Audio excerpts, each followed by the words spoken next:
na minha vida com meu filho. Eu preciso viver essa expectativa familiar no plano mais amplo dela, gente. Quer ver uma coisa que é a areia entrando na rocha? Que hora que você vai? Eu vou na missa de manhã, então eu vou à noite. É começar até pela sacralidade do dia. A hora mais importante da semana é a missa dominical. Aí um vai num horário, o outro vai no outro. Eu estou dizendo isso em casos de impossibilidade, de irem juntos. Às vezes há a impossibilidade por conta de N fatores. Aí não se enquadra, evidentemente. Mas há a possibilidade, não vão rezar juntos. E o pior, tem um padre lá no Rio de Janeiro que diz o seguinte: olha, a televisão, ela não é tão nociva, desde que você trabalhe bem ela. Mas ela é do capeta, tanto que ela tem um chifrinho e uma tomada por trás. Mas se você olhar direitinho, veja, eu conheço gente que você fala assim: olha, vamos servir na igreja, eu não tenho tempo. A família em si, o pai diz que não tem tempo, o filho diz que não tem tempo, o pai. Mas consome-se em tempo diante de uma programação televisiva. Ainda manda o moleque: cala a boca, moleque, agora é gol, cara, sossega. E o garoto adulto, para lhe falar da vida, a mulher já nem procura mais nem um esposo quando é o inverso, porque já sabe que não adianta. A anta vai ficar ali de frente, não vai dar nem atenção, não adianta, vai ficar a vida inteira. Você pode passar, você é invisível na frente dele. Sabe por quê? Porque infelizmente a televisão ocupou um lugar de sacralidade da nossa vida. Não que ela seja nociva, é evidente que em alguns momentos é até indicado que estejamos diante dela, mas fazer dela o fim derradeiro das nossas casas, gente, é terrível. Você vai em casa, em algumas casas do Rio de Janeiro, tem televisão no banheiro. Eu fiquei pensando, que hora que o caboclo fica assistindo aquilo? Banheiro é igual deserto na vida. Não é lugar de definição, não é lugar derradeiro, é lugar de transição, de passagem. O deserto da vida não é lugar de você ficar nele, você passa por ele. Eu tenho a visão do banheiro, a mesma coisa. Banheiro eu entro e eu saio. A sala não, o quarto não, a cozinha não, mas banheiro, você vai lá, dá a televisão de tantas polegadas. Eu falei: Jesus, veja como sorrateiramente algumas atitudes do nosso cotidiano vão tirando as nossas famílias do centro da nossa casa, e nós tornamos. Tem gente que chega assim, 5 horas da tarde, o brasileiro trabalha geralmente até às 18. Aliás, ele finge que trabalha, né? Assim como o patrão finge que paga. Aí o camarada está indo embora, está batendo a gaveta, pegando lá seu paletó. Lá vou eu com o meu inferno. Cuidado que você pode estar sendo o capeta do inferno. Pessoas que transformaram o seu retorno ao lar como sendo um fardo. Sabe por quê? Porque sabe que o que lhes espera lá é areia. A crise se instalou.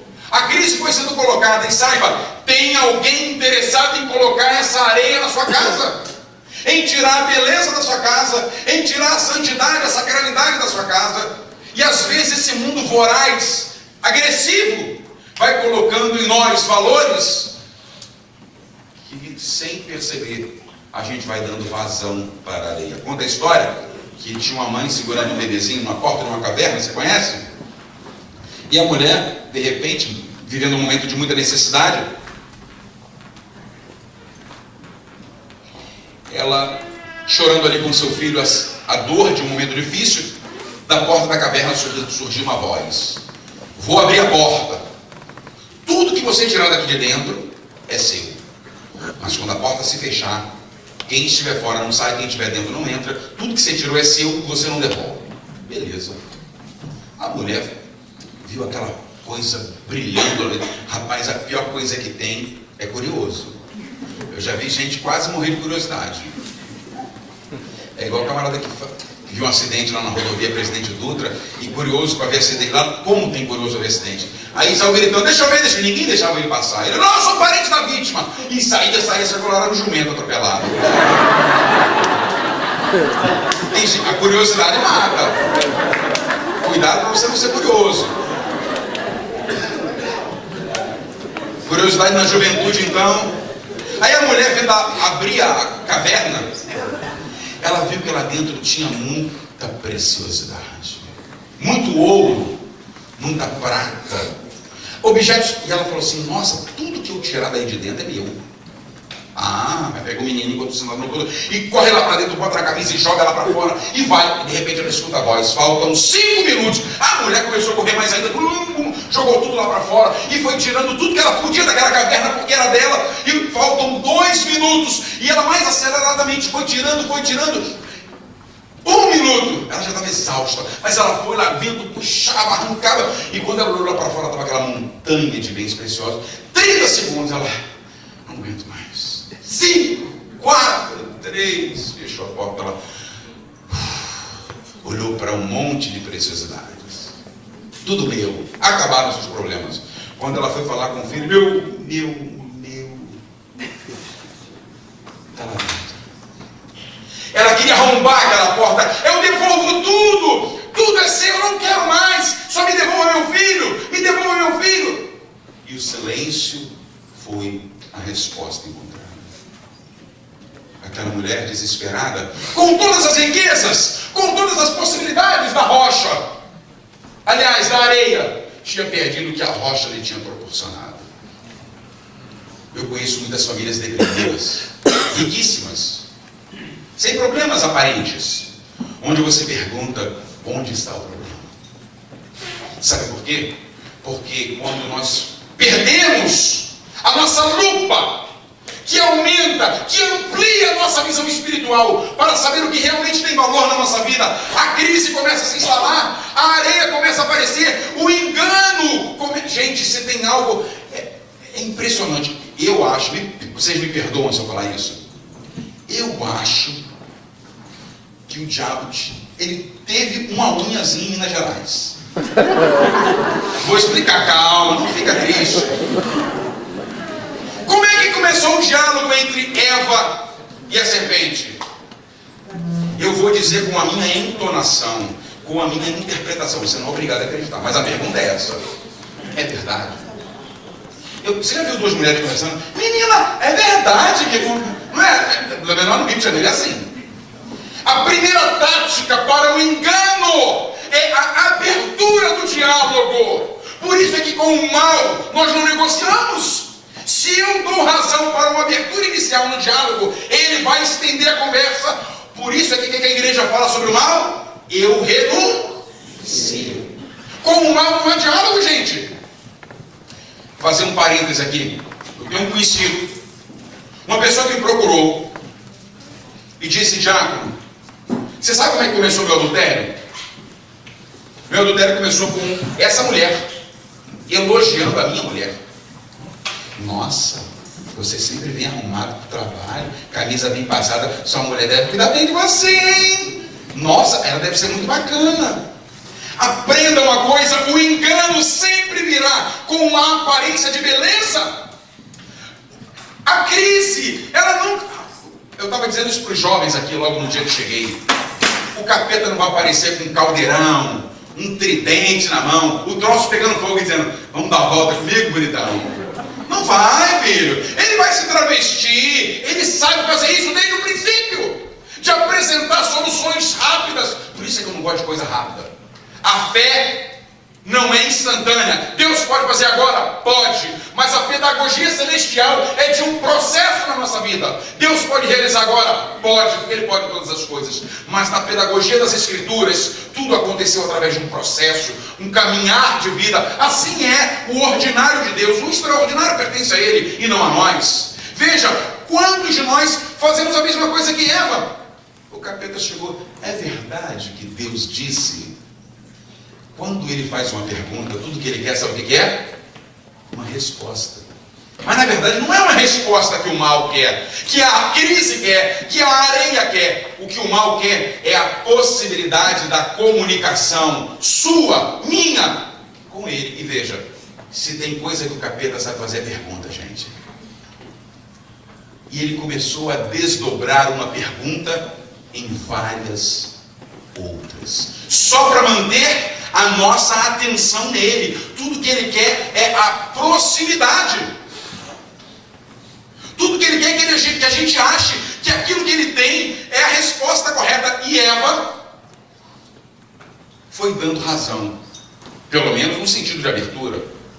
E Eva foi falando a verdade. Deus disse isso mesmo. Você tem razão, seu capeta. Eu pensava que você era ruim, mas você não é tão ruim, não. E é verdade, a árvore tem boa aparência mesmo. E não é que tem, eu não tinha nem reparado nisso. E foi lá.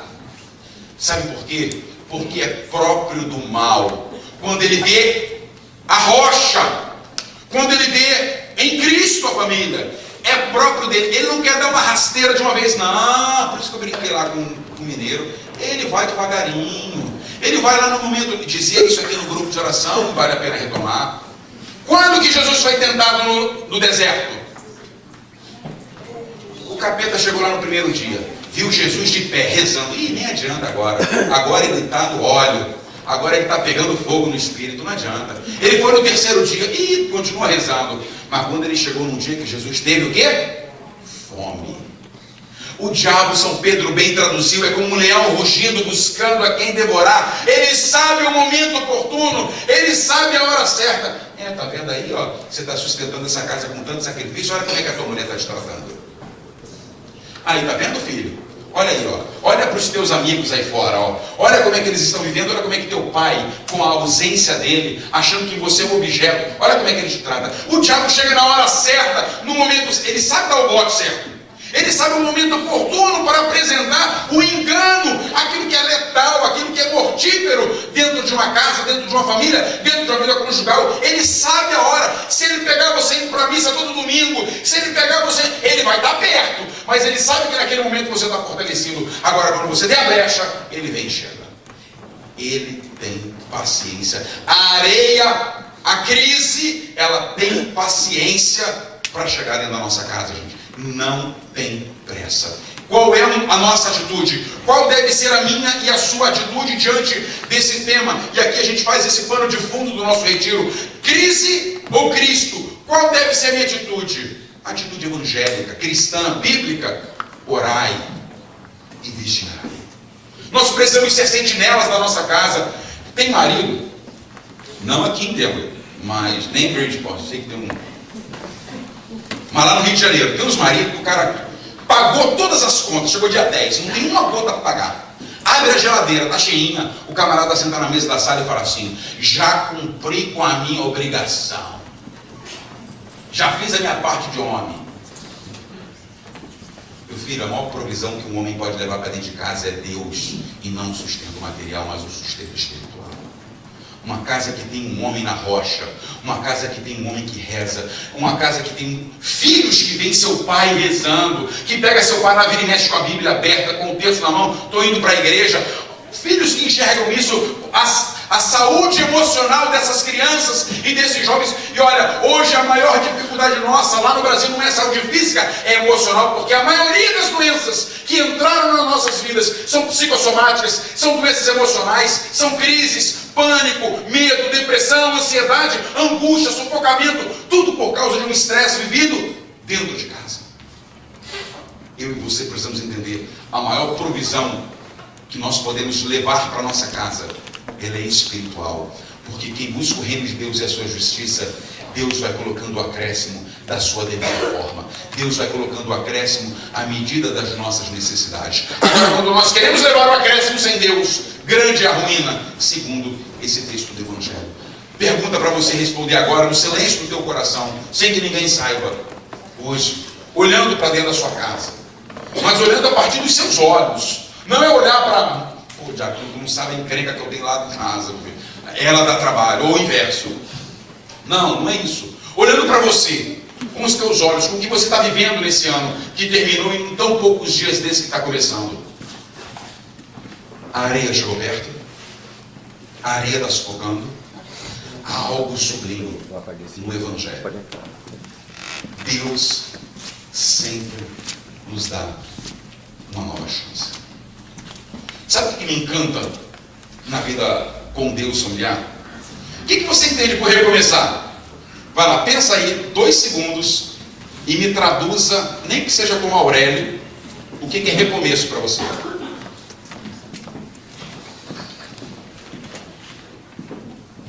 Alguém pode responder?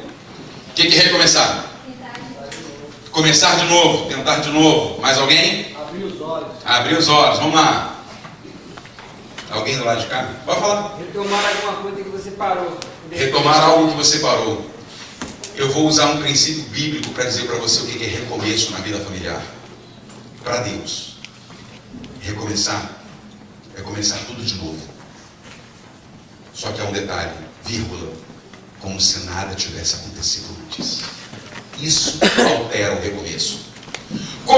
Recomeçar para Deus é começar de novo, como se nada tivesse acontecido. Quais foram as perguntas de Deus para o filho pródigo? Quais foram as perguntas de Deus para o pecador lançado no chão? Quais foram as perguntas de Deus para o ladrão da cruz?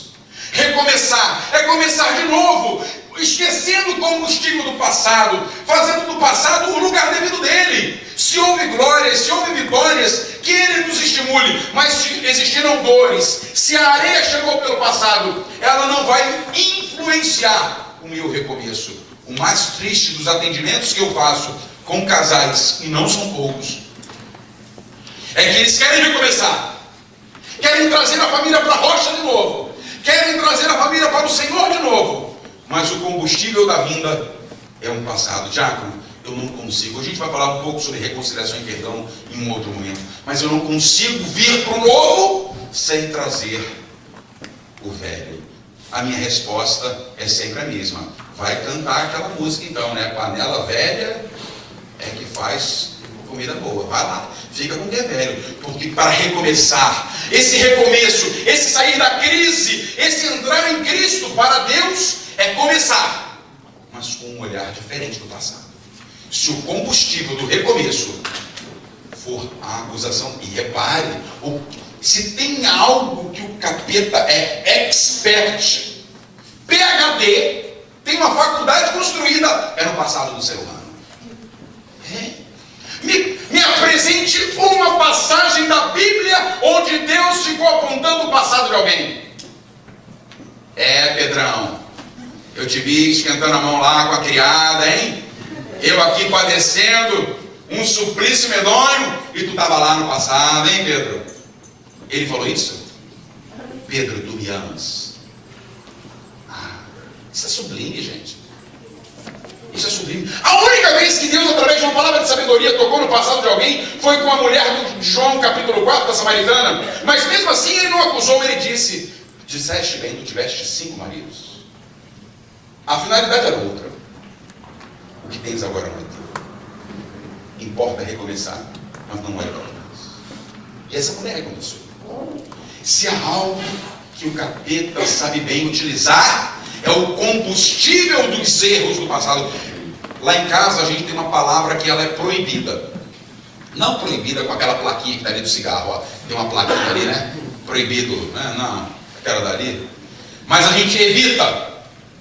Aconteceu um fato errado. Quem é o culpado? Gente, essa palavra culpa, ela já... Eu sou advogado de profissão. A culpa, ela sempre traz consigo a punição. O culpado é punido. O culpado tem que refazer. O culpado não precisa de ajuda. O culpado precisa de pagar. Essa palavra culpa, a gente tenta, de todos os momentos de dificuldade da família, a pior parte é você extrair ou abstrair qualquer decisão de alguém que seja culpado. O que aconteceu logo no início da família, gente? Quando o capeta lançou o veneno, Deus foi... Era maravilhoso o Gênesis, né? Tinha um chá das 5, todo dia da tarde, Deus, Adão, Eva, tudo. Era maravilhoso para isso. De repente Deus procura. Deus sempre toma iniciativa, gente. Quando Ele procura o casal, estavam escondidos. É próprio do erro a escuridão. E aí quando Deus foi falar com Adão, Adão estava te procurando. Sabe qual foi a primeira resposta de Adão? Achar o culpado. A mulher que você me deu. A mulher não imaginava que Adão ia fazer aquilo. O que a mulher fez? A serpente. O capeta não tinha quem botar a culpa, pagou a conta até hoje. Mas é próprio da natureza familiar a gente ficar procurando quem errou, quem é o culpado. E olha, diante das tempestades dos ventos contrários da vida, nós não temos que ficar procurando culpados. Nós precisamos sair da areia o mais rápido possível, e enquanto é tempo, e procurar a rocha, porque para Deus recomeçar é começar de novo, como se nada tivesse acontecido. Isso é fantástico. Você vai precisar de uma chance, Deus vai te dar 2. Você vai precisar de uma terceira, Deus vai te dar a 4. Mas cuidado, Nós somos humanos, somos dotados da nossa natureza humana. Às vezes existem crises que nós mesmos levamos para dentro de casa, que a gente não vai ter a segunda oportunidade. A gente não vai ter a segunda chance. Porque tudo aquilo, e a gente sabe que o fio condutor de uma vida familiar só se traduz numa única palavra: confiança. Confiança. Por isso é que quando nós celebramos o matrimônio, existem algumas perguntas que são indispensáveis. Algumas falas que, se vocês não falarem, pode ser o cardeal, pode ser o papa. Se vocês não falarem, o matrimônio sacramental não acontece. Recebe esta aliança em sinal do meu amor e da minha fidelidade. Mas não é só isso. Em nome do Pai, em nome do Filho, em nome do Espírito Santo. Ou seja, a rocha está ali. Não é um ato social, não é um ato comum. Por isso a igreja pede: casemos-nos na igreja. Por isso a igreja pede: santifiquemos as nossas uniões, que são possíveis de serem santificadas com a força sacramental na igreja. Recebe esta aliança. Ou seja, um sinal externo de pertença. Quem é da roça que sabe. Meu avô tinha uns 3 cavalos velhos lá no Nordeste. Quando tinha umas 3 cabras, umas 2 ovelhas, botava um chocalho, raspava o lombo da bichinha, dava até dó, gente. Pegava aquela MA, Manuel Augusto, ou então MA, Manuel Avelino, botava o brasão, aquele negócio ficava meia hora no fogo. Rapaz, segurava a ovelha, estava raspadinha a bichinha, encostava aquilo, era um pulo que você não tem noção. Era um sinal externo. Aonde aquela ovelha pastasse, todo mundo sabia que ela era de quem? Do meu avô. A aliança, não só a aliança que usamos no dedo, mas essa aliança sacramental, é esse sinal de pertença. Apesar de que realmente existem uns burros com ela pastando por aí. Perdão, não em Demore, mas no Rio de Janeiro. Onde você for, essa aliança é vivificada, é representada pela presença da sua esposa. Por isso eu tenho para mim: onde eu vou, se eu não puder levar minha mulher e meu filho, esse lugar não é para mim. A reunião de trabalho, eu estou falando de outra coisa, gente. A gente não precisa desenhar. Tem umas reuniões secretas, lá a gente tem uns grupos lá meio disfarçados, só pode homem. Minha mulher não pode, não. Não é para mim, não. Até que não seja oportuno para ela, mas se eu quisesse trazer, ela não pode, então não. Esse ambiente aqui de colegas é um lazer saudável. Isso é outra história, gente. Eu não estou falando disso, não. Mas se o lazer saudável pula para algo que, se ela estivesse ali, eu não faria, não é para mim. Nós perdemos a pureza. A areia foi entrando, e quando a gente foi vendo, pior que essa areia, ela é movediça, ela vai puxando para baixo. Ela nunca é aquela areia que te levanta. Eu estava aqui, fui almoçar com uns padres aqui em Bridgepoint, estava saindo do estacionamento, tinha uma montanha de neve e um bacuri lá descendo com uma prancha. Me deu até vontade de ir naquele negócio. Eu me lembro, com todo respeito, né, chacota dele não, mas eu me lembrei do Schumacher. Eu falei: tá doido, papai. Vai que esse negócio aí, eu parar de cabeça para baixo aí e o padre ainda tira foto. Mas eu fiquei vendo lá, a areia não é como a neve, meu filho. A areia nunca fica dura. A areia que entra com crise dentro da sacralidade do matrimônio, ela só entra para te puxar para baixo. E só existe uma forma de você sair da crise e entrar em Cristo Jesus, que é a rocha. É reconhecer que na sua vida o que não está faltando é areia. E ela vem das mais variadas formas. Termino e peço para o pessoal da música vir aqui à frente. Você não aplaude a Deus? Aplaude. Mas eu termino com essa proposta para você. Você sabe qual é o pior doente? Gente, meus pais são vivos. Meus pais completam em setembro 50 anos de casado. Gente, é uma dádiva. É um presente. Eu já imagino, a gente já está organizando a missa. É a missa de domingo. Não vai ter nada demais. Mas eu me imagino, não sei nem se o padre vai deixar fazer isso, mas eu me imagino eu abençoando as alianças do meu pai e da minha mãe agora. Eu imagino, porque eu conheço a história. Eu vi meu pai ter que recomeçar como se nada tivesse acontecido várias vezes. A minha mãe do mesmo jeito. Sabe por quê? O pior doente qual é? É aquele que sempre diz que não precisa de médico, gente. Você está vendo a pessoa doente, vamos no médico. Dizem que mineiro é assim, é verdade? Não sei. Vamos no médico. Tem um remedinho ali, tem aquela árvore ali, ó. Arranca 3 folhas, bota na água aí. É só fazer um chazinho de boldo, isso aí passa rápido. O pior doente é aquele que está vendo a doença nascer, crescer, produzir frutos de doença e não quer ir para o hospital. Gente, o grande hospital é a igreja. O grande hospital é a igreja. É o lugar da reconstrução. É o lugar de se refazer. Gente, o que eu já vi no encontro de casais da minha paróquia acontecer. O que eu já vi acontecer. Se você entrar lá na minha página no Facebook, tem alguns relatos de algumas pessoas mais próximas. No grande hospital que é a igreja, você chegar estrupiado e passar por aquele processo de reconstrução, de sair da areia. Mas o primeiro passo, sabe qual é? É você ter uma lupa espiritual. Porque às vezes a gente está tão enganado, a gente está tão iludido pela crise, que a gente não consegue detectar que aquilo ali vai acabar em tragédia. Quantos pais que hoje perderam os filhos para as drogas, mas a mãe e o pai sentiram o primeiro cheiro de maconha na rua, mas ignoraram, não pediram ajuda. Sentiram o primeiro cheiro e não deram o devido tratamento. Quantas e quantas famílias que tiveram essa chance e não deram a devida atenção. Você assistiu o Titanic? Gente, esse foi o pior filme da minha vida. 4 horas. Eu já fui sabendo que ia chorar. Eu já fui sabendo que o Jack ia morrer.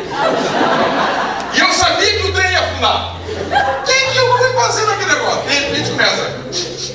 Aí eu falei assim, Ana Paula, eu vou chorar só para não deixar ninguém aqui assim, achando que eu sou o Superman, né? Mas a história real do Titanic é que aquele comandante recebeu aproximadamente 5 avisos do iceberg à frente dele. Ele só não deu a devida atenção. Quero te dizer, esteja atento aos avisos das crises na sua vida conjugal. Deus, meu filho, você conhece seu marido, está mudando, começou, mas ele não fazia isso. Mas eu nunca queria me tratar assim. Por que essa frieza? Você conhece a sua esposa? O que acontece? Minha sogra está bem longe, não é influência dela. Você conhece bem.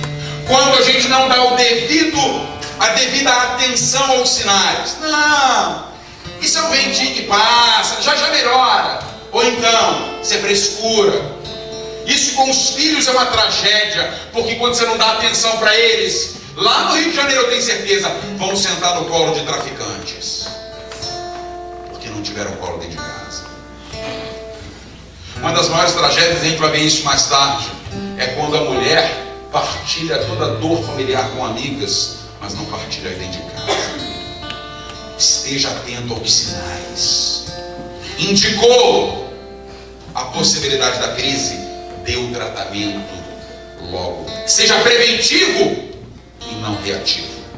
Haja antes. Minha avó já dizia, é melhor prevenir do que remediar. Meu filho, não remedei.